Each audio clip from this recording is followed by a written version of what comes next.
what's up and welcome back to my channel. I am the Mass Trans and you are watching me, baby. Now before we get today's video started, I just want to give a quick what's up to my peeps and a diabolical middle finger to the creeps. You know who you are. Alright you guys, so it is like 5:30 a.m. It's 5:30 a.m. I'm up. And I decided I wanted to come and talk to y'all about the Janet documentary. Now, I know I'm a day late and a dollar short, but, well, I'm here, okay?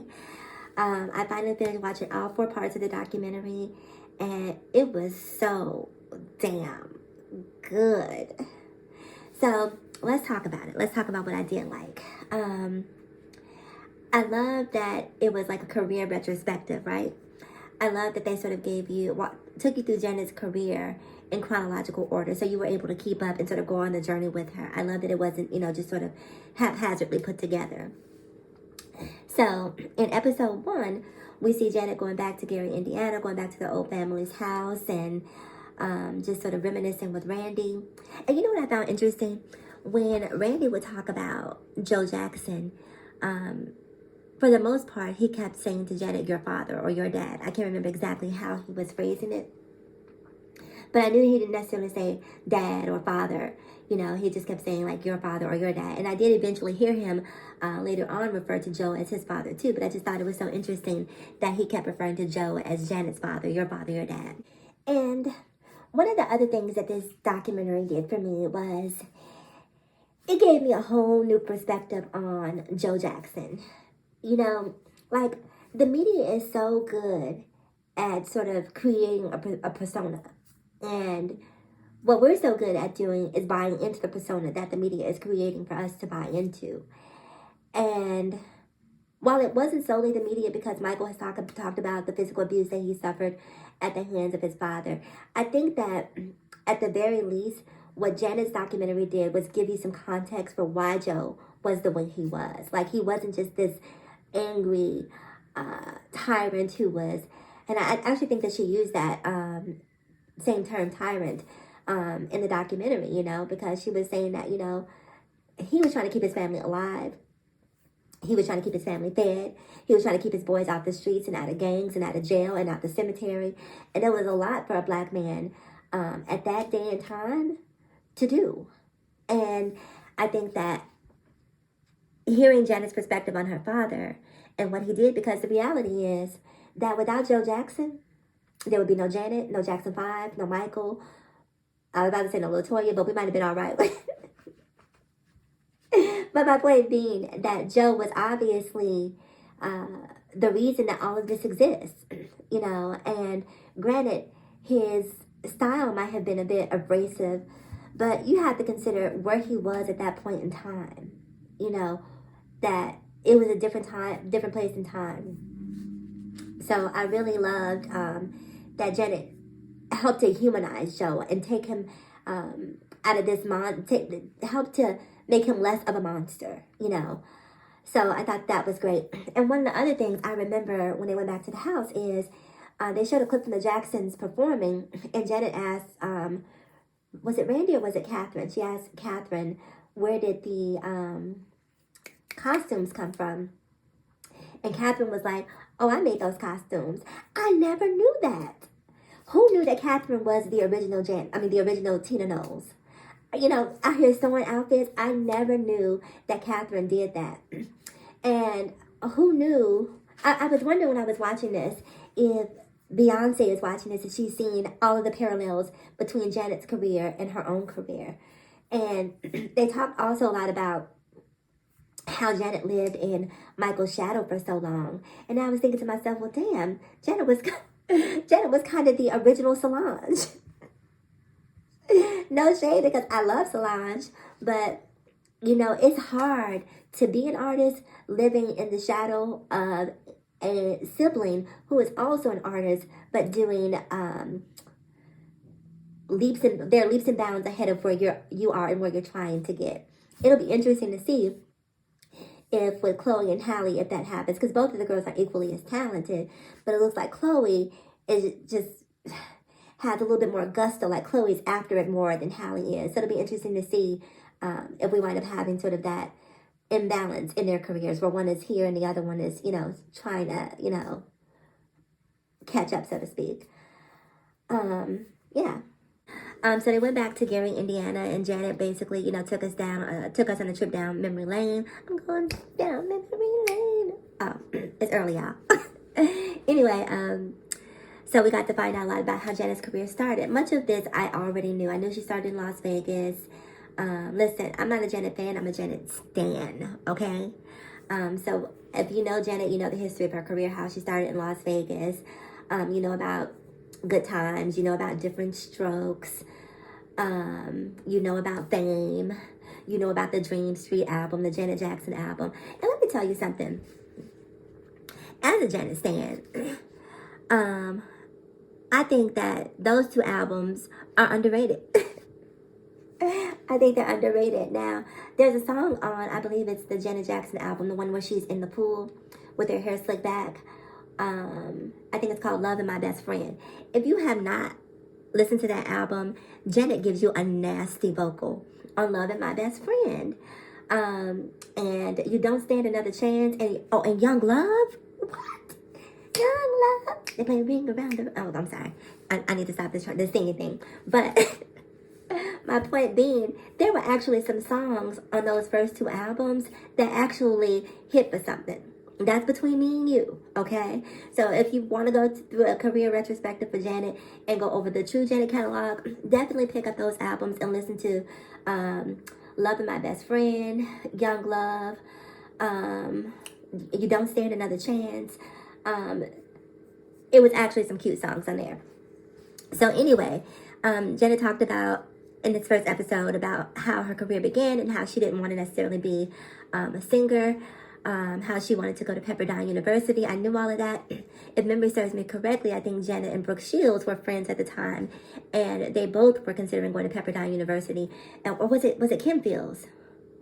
Because I believe Brooke Shields wound up going, but I think Janet and Kim Fields were both considering going, and Kim Fields actually wound up going, or Brooke Shields, one of the two. But all I know is that Janet didn't go.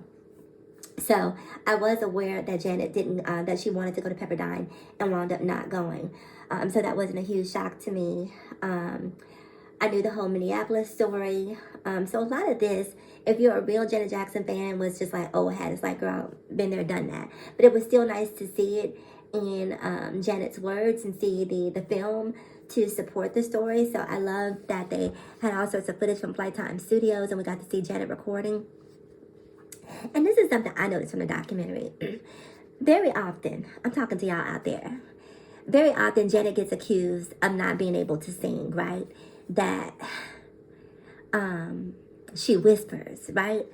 And now I'll give you on a ballad, Janet's going to give you a slow, sexy coo, right? She's not a belter. She's not going to give you a Jennifer Hudson vocal. If that's what you're looking for, go see Jennifer. That's not what Janet gives.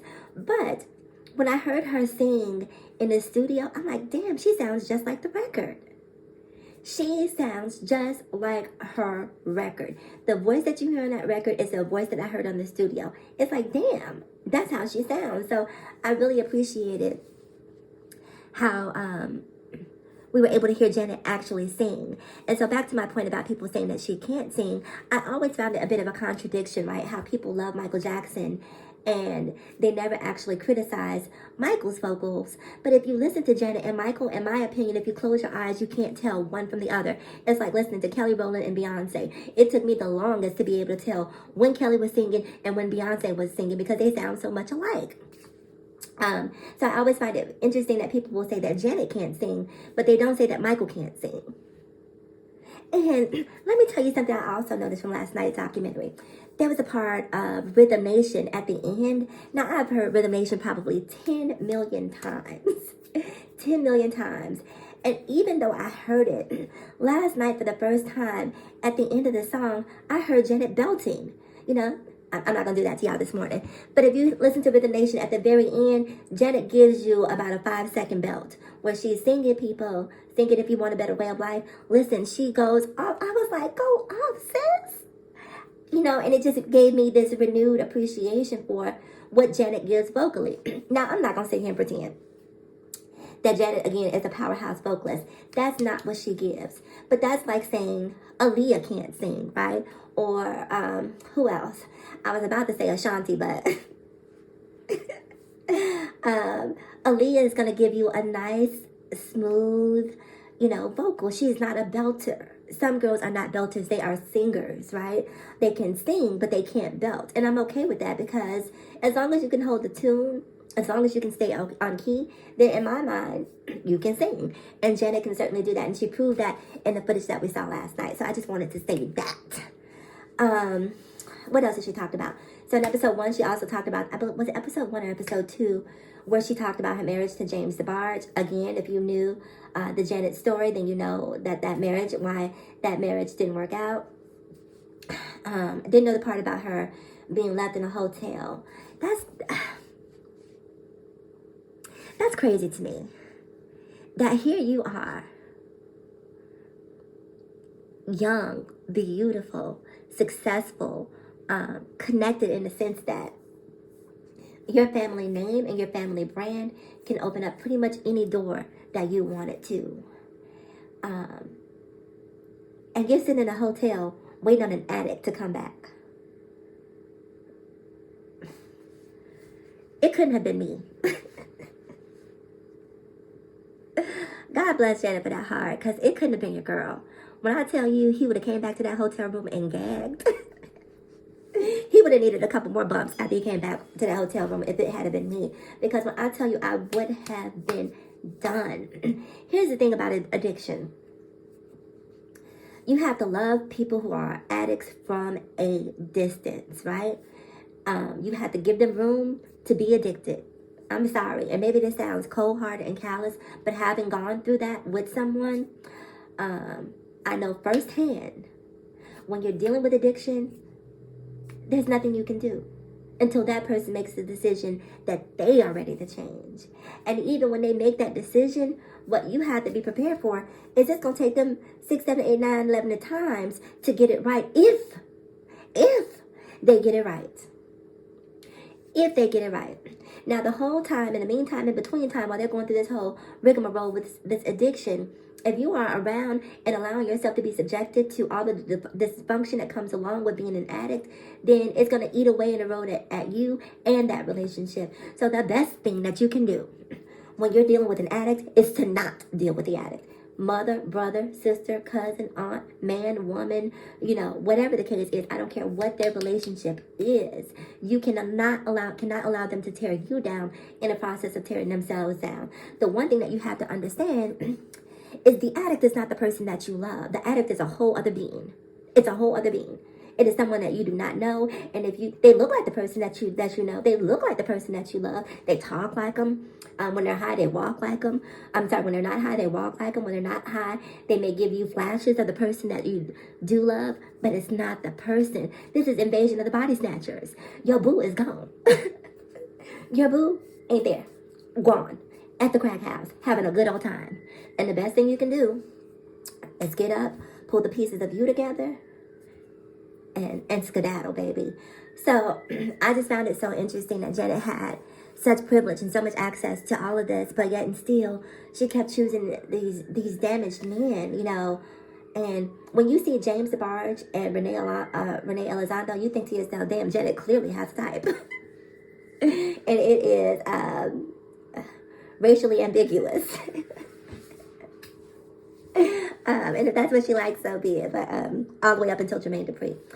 So she talked about that relationship, that marriage to James DeBarge. And damn, Janet, why couldn't you go for L or at least cheat? Well, no, they both went.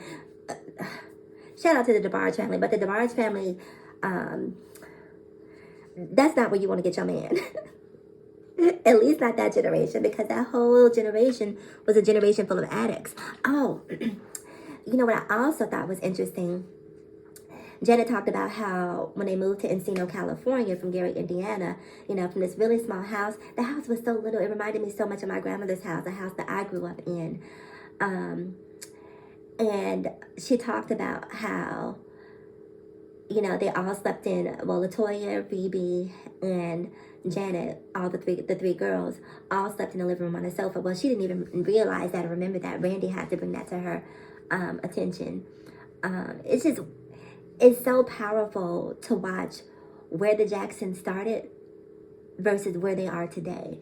Because they could have easily just been just your regular Gary, Indiana family. But they were able to turn that entire family into superstars. And so it just shows the power of determination. And that's why I think it was so important for Janet to go back to that home to show how it all began.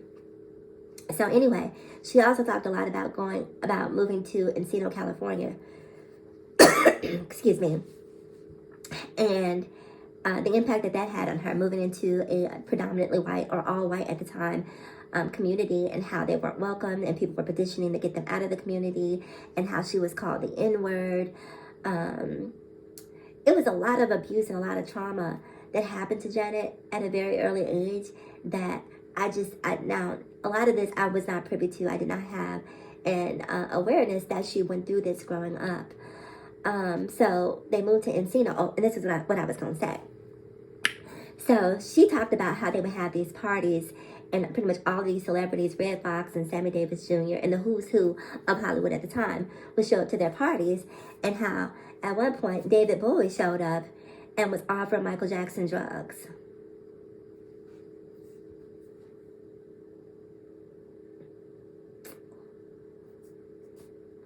And now, I don't know a lot about David Bowie outside of him being married to my girl Iman. But I don't know, you know, maybe it was the times, but I will never understand why some people think that that's the thing to do. So me, I don't do no drugs. I don't no weed, no booger sugar, nothing. Me and drugs, no. But I do find on occasion that some people find the fact that I don't do drugs and I'm unwilling to do drugs to be somewhat of a challenge, right? Because not only do I not do drugs, I don't drink. Never have, never will. And so when people find out that I don't drink, I don't smoke, I don't use drugs, they think to themselves, oh, well, you don't drink wine?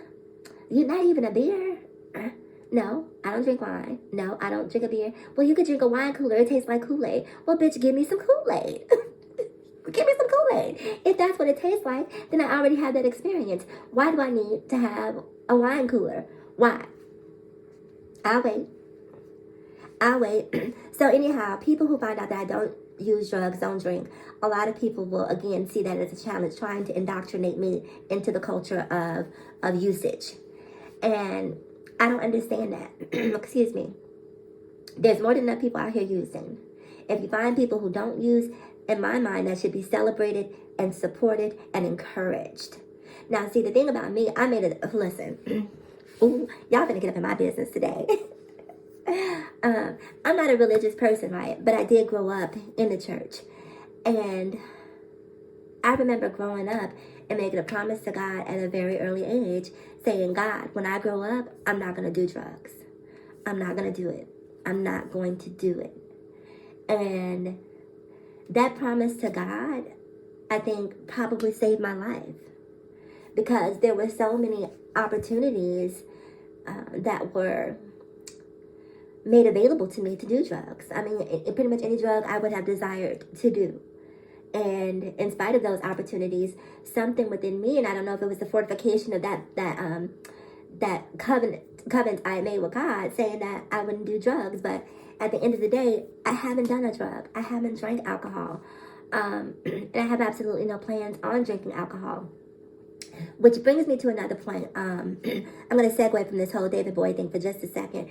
When I was watching Janet's documentary last night, there were so many parallels between my life and her life. Now, I'm not trying to make myself Janet 2.0. But what I'm saying is, I identified with so much of what she was talking about. You know, being a person who doesn't do drugs and very often attracting men that do. And trying to fix them. You know, I I liken being someone who doesn't do drugs, trying to fix someone who does drugs, in my mind is akin to someone who thinks that because they're so beautiful that X, Y, and Z won't happen to them. You know, that only happens to this type of person. And what you find out, again, as I mentioned earlier, is that you can't fix people who don't want to be fixed. You can't go through life thinking that you have this superpower to somehow force people to be the person that you see that they have the potential to be. It don't work that way. And so when I was watching Janet, you know, there were so many times when she was talking about her life and experience. I'm like, damn, I went through that. Been there. I understand what she's talking about because I have lived a lot of those same experiences. Now, your girl ain't been on no show in Las Vegas, but I have been on a couple of other stages. Wouldn't you like to know? So I got what she was talking about in a lot of ways. But back to David Bowie. So back to my point. I just didn't understand why. And I don't know how old David Bowie was at that time. I'm guessing he was still pretty young.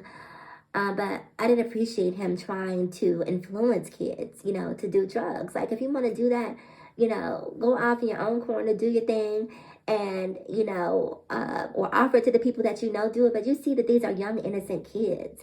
And so it made me feel a way about David Bowie. But, you know, I'm trying not to because I love Iman so much. And so, you know, who he was then may not have been who he was by the time she married him, because she married him long after the time that, you know, this incident would have occurred. So, what else was there? So we talked about the racism, talked about the marriage. So that was pretty much everything that happened in episode 1 and 2. Comment below, by the way, if I missed some parts that you think that I should have touched on. Definitely comment below, because I'm doing this off the cuff. I ain't got no notes. I ain't got nothing. I'm just telling y'all the things that sort of I had a visceral response to. What else was there? So we talked about the drugs, Pepperdine University, talked about her relationship, talked about her divorce. Oh, how could I forget the secret baby? Now listen. Janet's secret baby was the first Beyonce Deflategate. Remember when Beyonce sat down and they said that she wasn't pregnant, that she faked the pregnancy because her dress collapsed? I remember growing up and people talking about Janet having a baby. And I would think to myself, well, damn, this baby is almost eligible for Social Security at this point.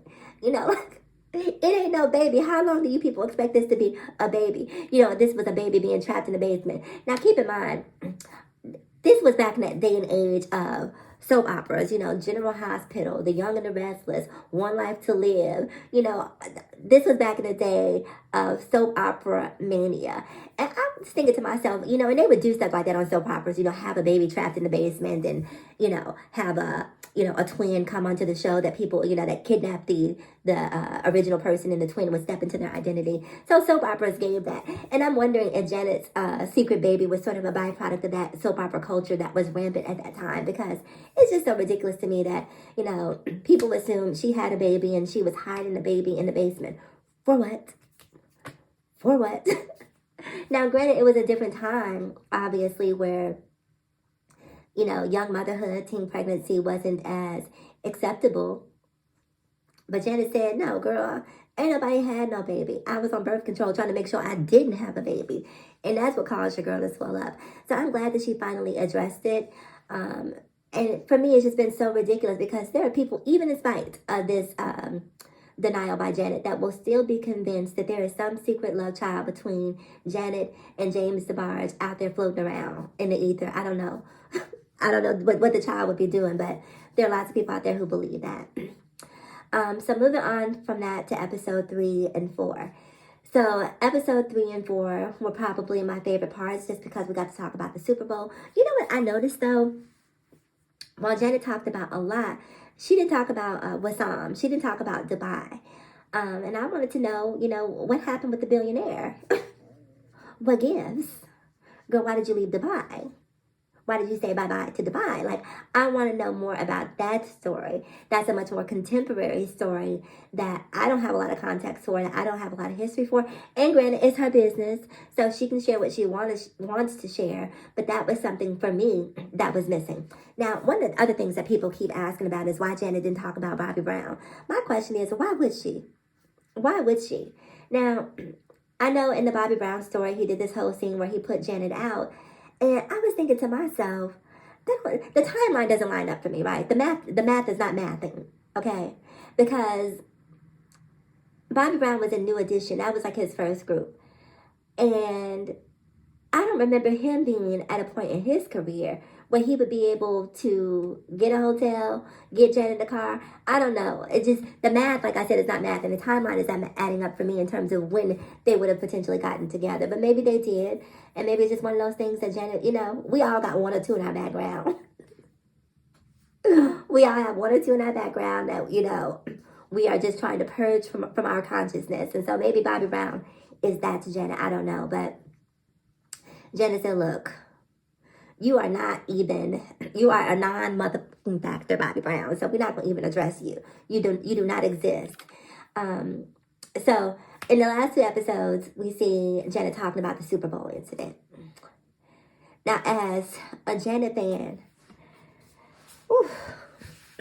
I never knew a nipple could have that much power. A nipple?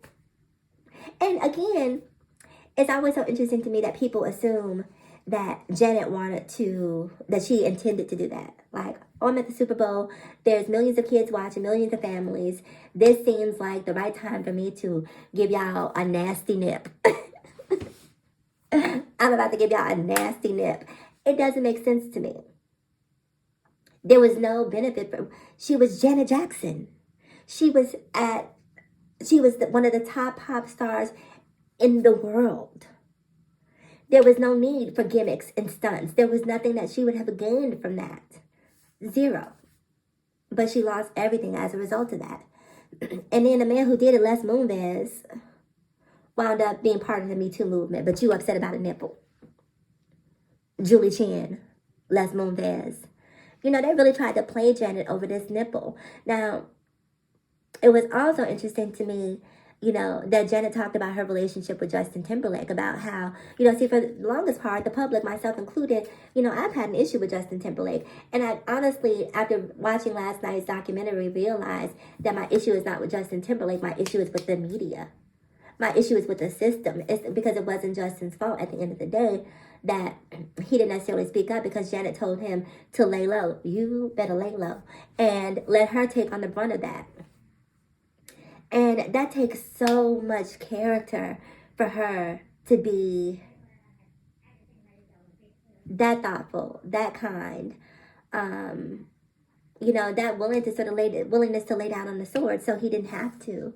So I guess at this point I have to forgive Justin, and then when he performed at the Super Bowl, he extended an invitation to Janet to perform. And I remember thinking to myself, well, damn, she let him come perform with her, but he's not going to do the same thing for her.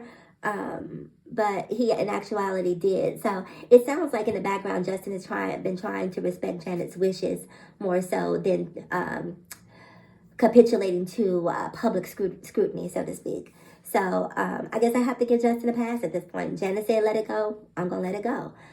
But I do hate the fact that Janet's career was booming at that point. And that Demita Joe album, again, Island Life to this day, Strawberry Bounce, that Demita Joe album, Love Me for a Little While, that Janet album, what else was on there?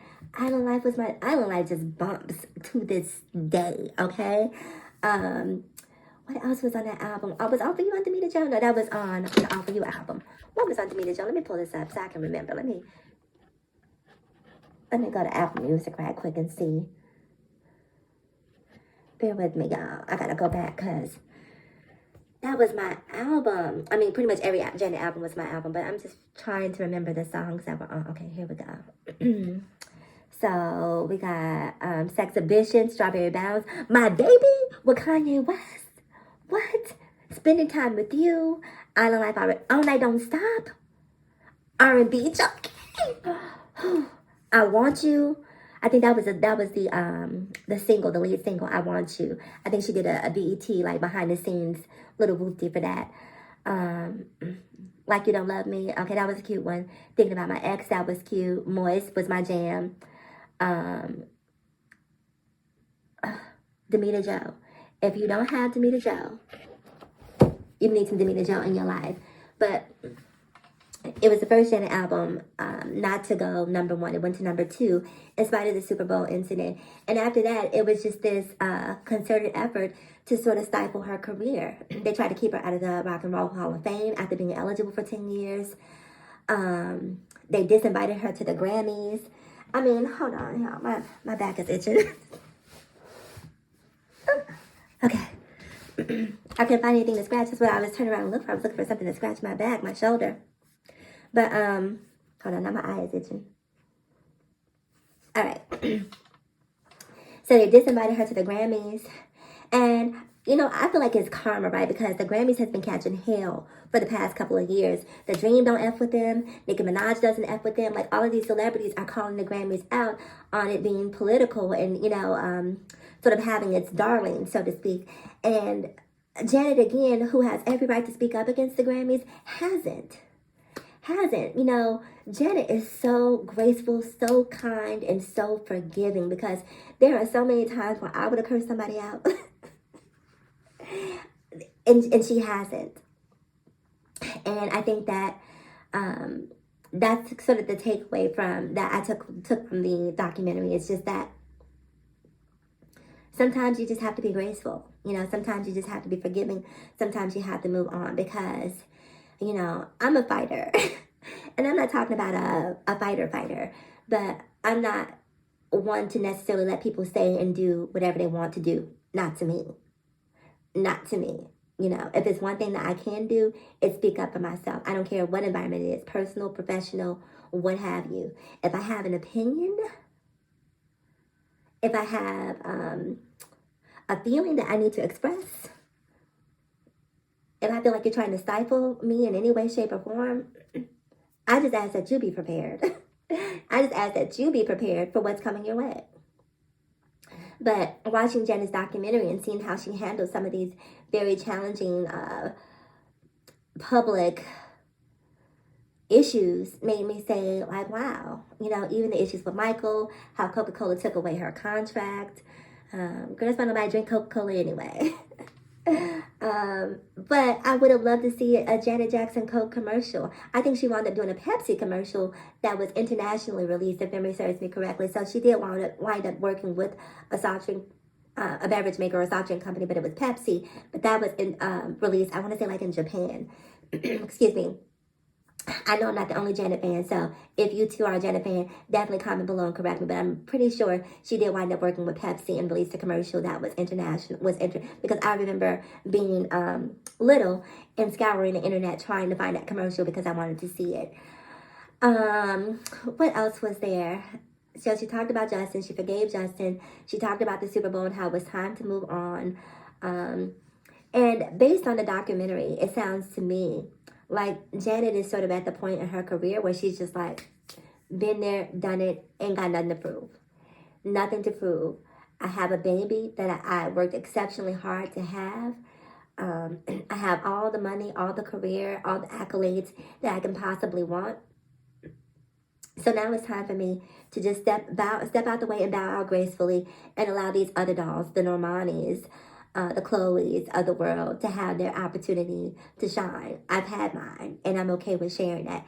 And I just thought that, again, it was so graceful because some girls, i.e., you know, there's no shade to Madonna, but Madonna is like, girl, I ain't going nowhere. I'm still thirst trapping on Instagram. And girl, what you will not do is forget that Madonna existed. Madonna is very deliberate and very intentional on making sure that she stays in the conversations that are being had. And Janet, on the other hand, is sort of indifferent to it. If you talk about me, great. If you don't, great. But girl, I'm good. And I think that speaks volumes. Did I talk about Renee? That's what I missed. Do I want to go back and talk about Renee? Those were the Son of a Gun years. If you know Janet, if you remember when Son of a Gun came out, Janet had started cussing and oh my God, that Son of a Gun with Missy Elliott again was another song that, in my opinion, didn't get the notoriety that it deserved because let's be clear, pre-Super Bowl and post-Super Bowl, Janet has been making hits. With You, off of that Discipline album. 20YO?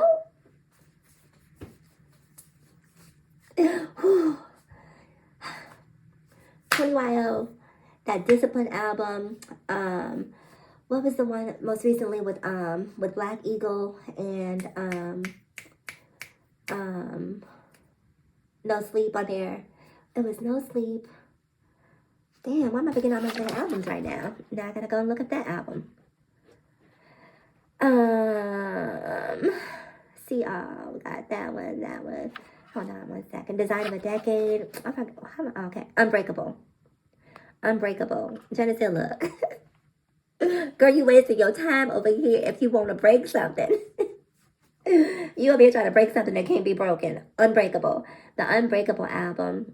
Burn It Up with Missy Elliott. If you need to work out and you need a song that is going to get them calories up off you, Burn It Up. Should have known better. After You Fall. Again, another vocal execution by Janet. People do not give Janet, in my opinion, the credit that she deserves vocally. Again, not a powerhouse, but you don't have to be a powerhouse vocalist to have a beautiful voice.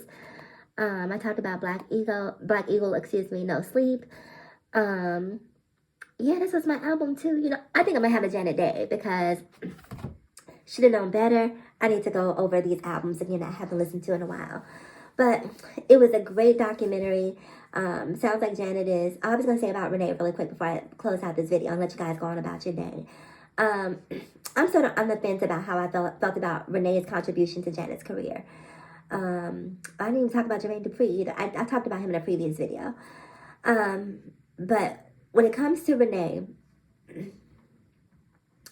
it sounds like, especially during that Rhythm Nation era, that Renee was almost like a creative director. You know, love it, like it, what have you. We saw him being very hands-on on that, again, video. Hands-on in a way that I had absolutely no idea that he was.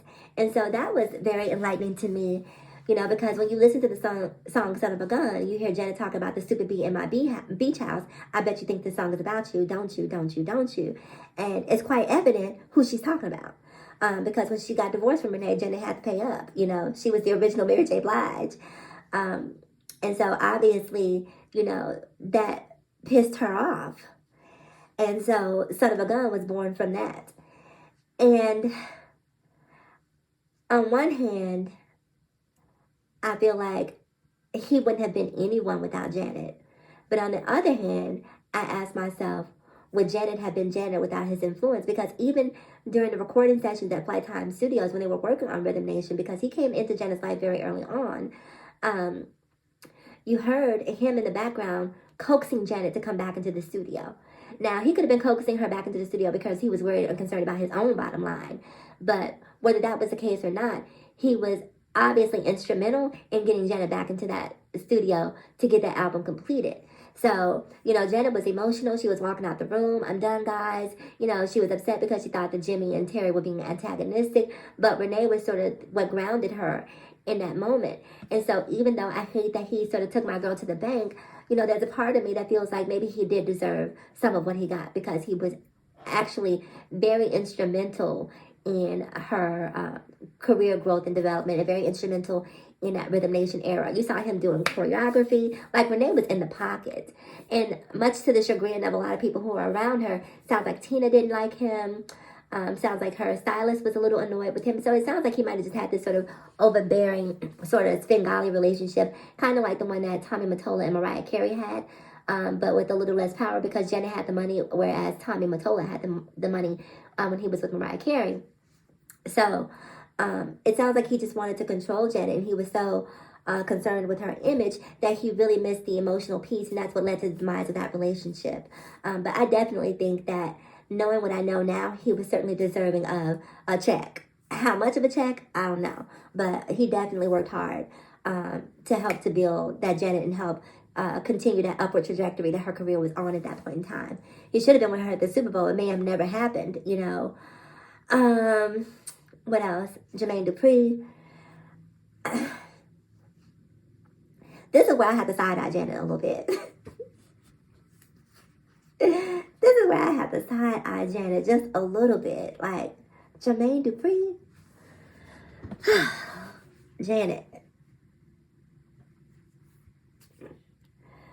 And then he had the nerve to not want to show up, to not want to come see Janet.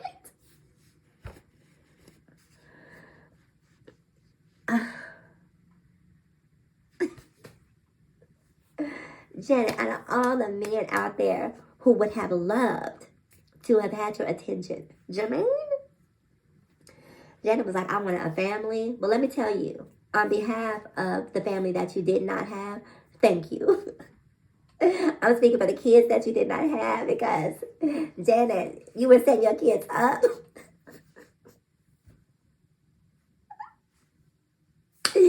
Oh my goodness, the only thing I could say to baby was some strong Jackson jeans. Them Jacksons have some strong jeans, but baby, what you did not want was a little girl running around here with barrettes looking like Jermaine Dupri.